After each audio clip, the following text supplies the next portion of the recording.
Hello అండి, నమస్తే. Welcome back to my YouTube channel. So ఈరోజు మీ ముందుకు ఒక చిన్న టాపిక్ తీసుకొస్తాను అనమాట. అదే important direction in torsion shafts అనమాట. సో ఫస్ట్ చూడండి, ఇక్కడ from perpendicular axis theorem. So ఇక్కడ IZZ is equal to IXX plus IYY. So ఇది పర్పెండిక్యులర్ యాక్సిస్ థీరం అనమాట. So but for circular cross section IXX is equal to IYY. So ఇక్కడ IZకి ఇక్కడ 2 I ఉన్నాయి కాబట్టి 2I section is equal to 2 × πd⁴ 64 అనమాట. So ఇక్కడ ఈ 64 cancel చేస్తే మనకి ఇక్కడ πd⁴/32 వస్తుంది. సో ఇప్పుడు J is equal to IZZ అవుతుంది. సో πd⁴/32 అనేది J polar moment of inertia వస్తుంది అనమాట. సో దీనికోసం ఇక్కడ చిన్న డయాగ్రామ్ ఉంది. సో ఇది చూడండి, డయాగ్రామ్ సర్క్యులర్ సెక్షన్, ఇది X, ఇది Z, ఇది Y అనమాట. So polar moment of inertia is the moment of inertia of a shaft about its axis, that is about Z axis, which is perpendicular to the X axis and Y axis. ఈ Z axis దీనికి perpendicular ఉంది, దీనికి perpendicular ఉందన్నమాట. Based on for torsion equation, so from torsion torque T is equal to torque tau by JR. So ఇది మనకి equation అనమాట. The term J/R refers to polar section modulus and denoted by ZP. So polar moment of junction చూపించే విధానం ఏంటంటే ZP చూపిస్తాం. దీంట్లో for solid shaft అయితే ఏ విధంగా equation J is equal to πd⁴/32 అనమాట. సో అప్పుడు JP is equal to J/R, that is equal ఇక్కడ ఇచ్చే వాల్యూ J పొజిషన్లో πd⁴/32 ఇస్తుంది అనమాట. ప్లస్ D/2, ఈ D/2 వాల్యూ అంటే రేడియస్ పరంగా వస్తుంది అనమాట, వాల్యూ. సో అది ఇప్పుడు ఇక్కడ 2, ఇక్కడ 32 క్యాన్సిల్ చేసుకుంటే ఇక్కడ D ఇది పవర్ 4 పోతే 16 వస్తుంది అనమాట. D⁴ 6. So ZP is equal to for solid shaft πd⁴3/Z అనమాట, where D is equal to diameter of the shaft. For hollow shaft వచ్చేసి ఇక్కడ J is equal to π/32.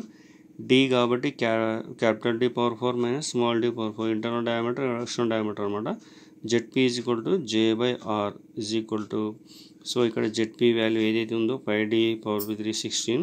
So ఇక్కడ కూడా J ప్లేస్లో B, ఇక్కడ R అంటే D/2 అంటే radius కాబట్టి D/2 వాల్యూ అనమాట.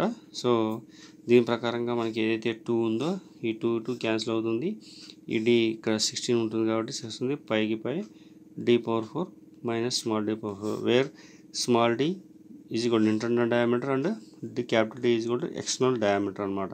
సో ఇక్కడ వాడే వాల్యూ ప్రతిదీ.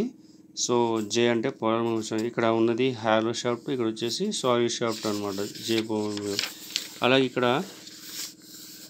టార్క్ ట్రాన్స్మిటెడ్ బై షాఫ్ట్ అంటే ట్రాన్స్మిట్ అవుతున్న షాఫ్ట్ యొక్క వాల్యూ అయితే T is equal to torque tau ZP అనమాట. ZP polar మూమెంటేషన్.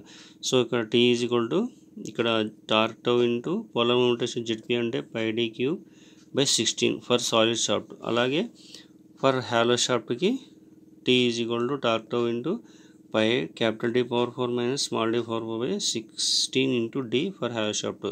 ఇది నెక్స్ట్ వచ్చేసి మనకి టార్షన్ రిజిడిటీ అంటే ఏంటి. సో డెఫినేషన్ చాలా ఇంపార్టెంట్ అనమాట, ఎగ్జామ్లో వస్తూ ఉంటుంది ట్రిపుల్ ఈ వాళ్ళకి. So from the torsion equation the angle of twist is given as theta is equal to TL/GJ. So ఇది మనకి ఈక్వేషన్ టార్షనల్ రిజిడిటీ ఫైండ్ అవుతాయి. The product of G and J also called torsional rigidity. So ఇక్కడ ఉన్న G and G value ఏది ఉందో torsional rigidity short అంటారు. For given shaft length and torque the angle of twist is inversely proportional to the torsional rigidity. అంటే ఇక్కడ twist ఉన్నది angle, ఇది equal కాకుండా ఇన్వర్స్లీ ప్రపోర్షనల్ అనమాట. సో ఇది టార్షనల్ రిజిడిటీ అంటే theta is equal to TL/G రాస్తాం. అలాగే టార్షనల్ స్టిఫ్నెస్ అంటే ఏంటి. It is the ratio of T/θ, లేదంటే the torque equivalent angular displacement to the term torsional stiffness. So K is equal to torsional stiffness T/స్మాల్ θ, that is equal T value వచ్చేసి మనకి ఇక్కడ GJ వస్తుంది అనమాట, by L value ఇది అనమాట. So ఇది టార్షనల్ ట్విస్ట్ అంటే Kతో చూపిస్తాం. So K is equal to T/θ, that is equal G × J/L అనమాట. ఇది torsional stiffness. So the required to produce unit angle displacement determined in torsional stiffness.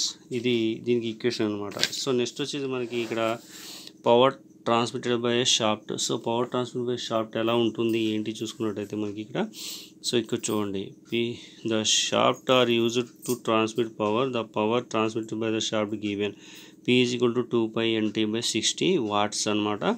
So దీంట్లో notations ఏమనంటే capital T is main torque, N is equal speed of the shaft RPM అంటే revolution per minute అనమాట. If the speed is expressed in radians per second then power P is equal to T into omega watts ఇది. So ఈ equation చాలా important అనమాట. 2 marks question కింద వస్తూ ఉంటుంది అనమాట ఎగ్జామ్ పాయింట్ ఆఫ్ వ్యూలో. అలాగే డిజైన్ ఆఫ్ షాఫ్ట్ అంటే ఏంది, బేస్ ఆన్ షాఫ్ట్ యొక్క వాల్యూ చూద్దాం. సో ఇక్కడ చూడండి డిజైన్ ఆఫ్ షాఫ్ట్ అంటే ఏంటి, ఏ విధంగా షాఫ్ట్ డిజైన్ చేస్తారంటే ఇక్కడ బేస్ ఉందన్నమాట. చూద్దాం. The design of shaft involves calculating the diameter of the shaft that is suitable for transmitting required torque or power. ఈ షాఫ్ట్ అవుతుందో సూటబుల్ అవుతుందా లేదా అని చూసి దీన్ని మనం డిజైన్ చేస్తాం అనమాట. సో చూడండి, the strength of the shaft depend upon the diameter of shaft. The strength of the shaft is measured by the amount of torque is can transmit. అంటే ఆ డయామీటర్ బేస్ చేసుకుని టార్క్ అది send చేస్తుందా లేదా అనేది మనకి clarity కోసం design చేస్తాం అనమాట. దాంట్లో ఫస్ట్ వన్ ఏంటి ఎలా ఉంటుంది అంటే ఇక్కడ చూడండి, design of shaft base or strength. అంటే స్ట్రెంత్ని బేస్ చేసుకుని కూడా షాఫ్ట్ మనం డిజైన్ చేయొచ్చు అనమాట. సో దాన్ని ఏ విధంగా చూస్తాం, base on strength suitable diameter of the shaft is obtain by the equation. అంటే ఈ ఈక్వేషన్ చూసి మనం దాని యొక్క షాఫ్ట్ యొక్క డయామీటర్ బేస్ డిజైన్ చేయొచ్చు. T is equal to torque tau πd3/16 for solid shaft. For solid షాఫ్ట్కి ఈ ఈక్వేషన్ తీసుకోవాలి. అలాగే T is equal to torque tau into π into capital D power 4 minus small d power 4/16 into D for hollow shaft. So ఇది design of shaft base చేసుకొని ఈ రెండు equation చాలా important అనమాట. అలాగే base design on the base of rigidity. So ఇక్కడ చూడండి, design based rigidity base చేసుకున్నట్టయితే దానికి ఈక్వేషన్ ఇక్కడ ఉందన్నమాట. చూడండి, based on rigidity the suitable diameter of the shaft can be obtain by the equation theta is equal to capital T small l by jg. So where theta is equal to angle of twist or torsional deflection. So దాంట్లో ఏమైనా deflection వస్తుందా లేదా, angle A విధంగా change అవుతుందో ఇది చెప్తుందన్నమాట. So for a given torsional stiffness the equation above equation can be modified. Capital T theta by jg/l. So ఇక్కడ capital T దీనిపై theta వేసుకుంటాం, jg/l వాల్యూ అనమాట ఇది. So when T by small t is equal to torsional stiffness, capital T by theta is equal to torsional stiffness అనమాట. దీంట్లో next వచ్చేసి values problems ఏమైనా ఉంటాయి అన్నమాట. ఆ ప్రాబ్లమ్స్ మనం నెక్స్ట్ వీడియోలో నేర్చుకుందాం.